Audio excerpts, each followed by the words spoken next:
Moulay Hafid, ancien sultan du Maroc, vient de mourir à Enghien-les-Bains, où il s'était retiré en 1925.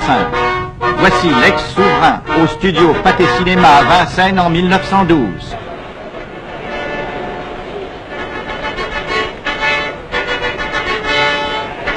Moulay Hafid disparaît au 25e anniversaire de l'institution du protectorat français au Maroc. C'est après, dans son palais, que fut signée par lui le 30 mars 1912 la Convention franco-marocaine. Elle fixait le principe de réformes reconnues indispensables pour affermir la souveraineté du sultan, rétablir la paix, faire renaître la prospérité dans le pays. La plus grande misère régnait alors sur l'empire chérifien, livré sur la plus grande partie de son territoire à des désordres sanglants. Le général Lyautey, nommé résident général au Maroc, mit aussitôt en œuvre de puissants moyens pour occuper et pacifier le pays.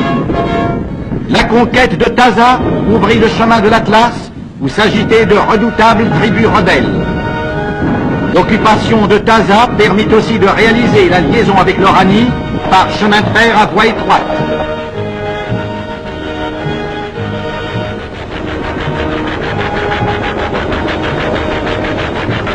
La Grande Guerre obligea le général Lyautey à réduire ses effectifs.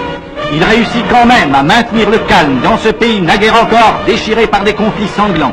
D'autre part, il entreprit d'organiser l'Empire et de mettre en exploitation son sol et son sous-sol, de construire des ports et de créer les œuvres sociales qui furent souvent plus efficaces que les armes dans l'œuvre de pacification.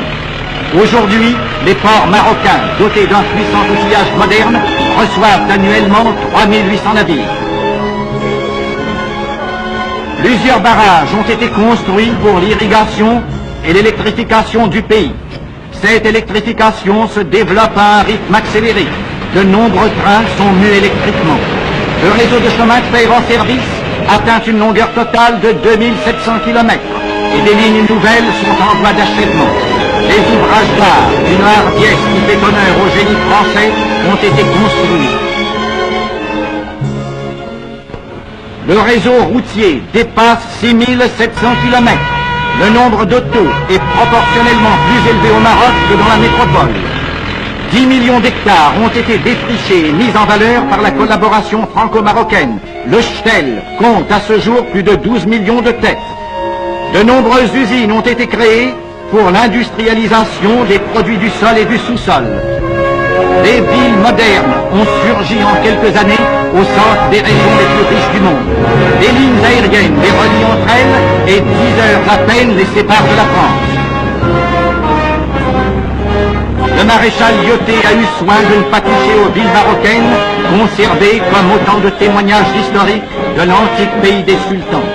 Sans toucher aux coutumes ni aux mœurs des indigènes, la civilisation française a réalisé une transformation presque miraculeuse. Le sultanat a retrouvé son prestige et rétabli sa domination.